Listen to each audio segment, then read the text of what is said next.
Hello! It's Aimee, and in this video, I will be setting up my January theme to start the new year. This month's theme will be Frozen, one of my kids' favorite movies. I usually go for a blue or snowy theme for January, and this was the perfect inspiration for it.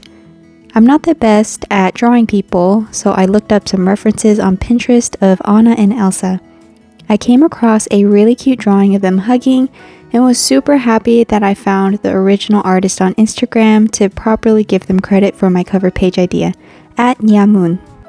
I referenced it to get the proportions right and drew a frame surrounding the girls and a banner on the bottom for January. I start off by using my go-to micron pen fineliners and lined in my sketches. It was really nerve-wracking because I wanted to give this drawing justice and not mess it up at all, especially with Anna and Elsa.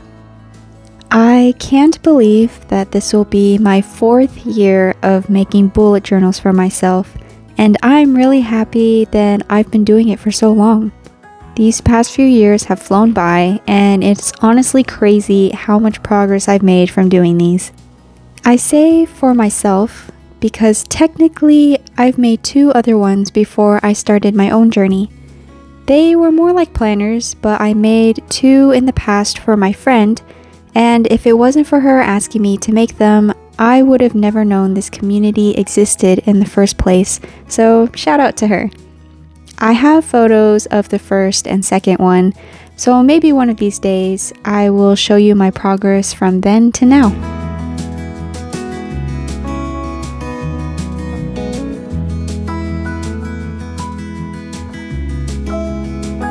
Once the line work was done, I wrote in January using faux calligraphy and finished up the line work with some added touches of my gray fineliner. I really didn't want to risk smudging my line work before erasing and coloring the piece in, so I started to work on the calendar. I cut out some paper for the areas I sketched out, rounding off the corners and laid them out to make sure it fit. Before pasting it down, I wanted to add some extra details in the background. I put aside the blue paper and using some snowflake stamps, I fill the background in with the different snowflake designs that I have. Once I was okay with how the background looks, I used my glue tape to paste down the blue paper for my calendar.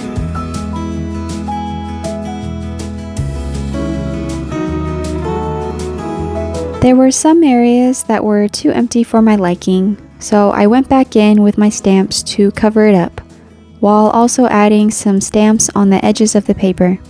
I then went in with my dot marker for each day of the month. Using faux calligraphy, I wrote in the headers for each day of the week.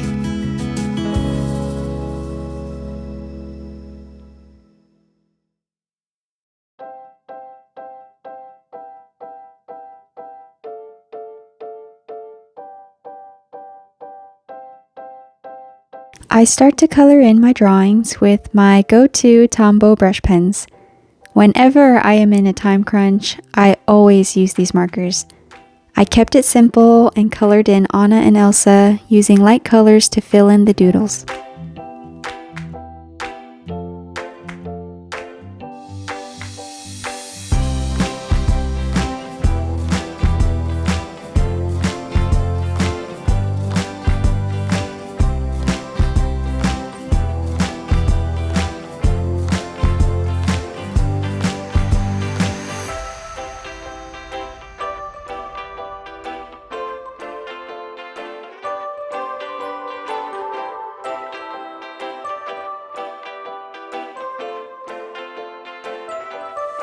I didn't want to fully commit to using Tombows for the face, so I used colored pencils in some areas that needed more details since they tend to be more forgiving than markers.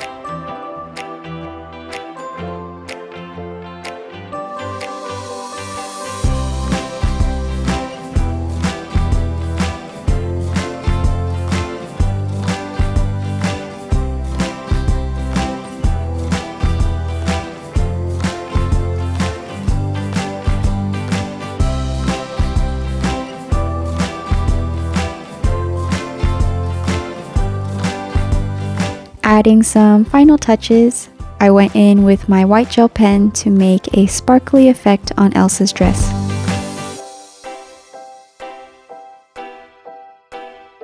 With the cover page fully colored in, the next spreads will be my habit tracker and menu. I started this spread off with a lettering font inspired by the movie, giving it some jagged edges on the line work. Bringing in the Snowflake stamps again, I stamp around the lettering and some on top of it as well. Giving the ink some more dry time, I work on the habit calendars and the menu layout. Using the Tombow markers, I add some color to match the theme. I first outline the edges of each calendar with a light color and then fill it in completely. I do the same for my menu as well. After erasing my pencil sketches, I color in the lettering with a darker blue. Any areas that the stamp overlapped on the lettering itself, I use a white gel pen to highlight it. I repeat the same step for the other side.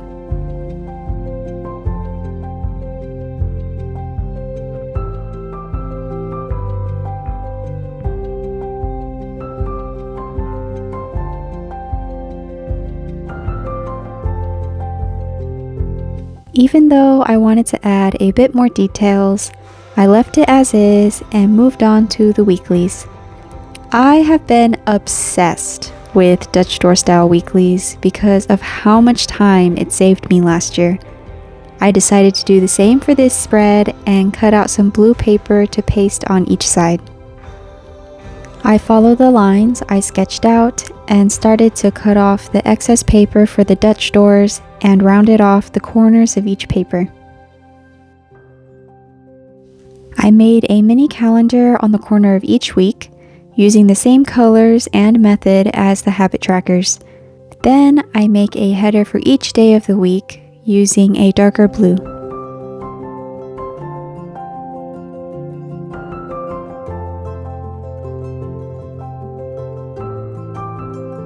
After using the smaller stamp holder and individually stamping each design on the last few pages, I figured it would probably be less time consuming if I just put all of the snowflake stamps on a larger holder, placing them in different areas and using different colors to fill in the scrap paper. I didn't have blue ink pads for my stamps, so instead I used my Tombow markers to color on the ink. Since there were a few spaces left untouched by my method, I used the smaller stamp holder to fill in the blanks. This next step was completely unnecessary, but since I was a bit ambitious, I wanted to emboss some silver snowflakes on the paper. After stamping some embossing ink and putting silver powder on top of it, I shake off the excess and use a heat gun to finish the embossing process.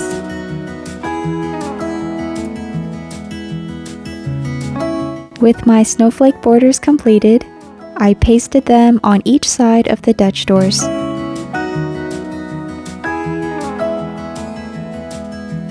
I wrote in my calendars with my micron pen and then used a white gel pen to write in my weekly headers.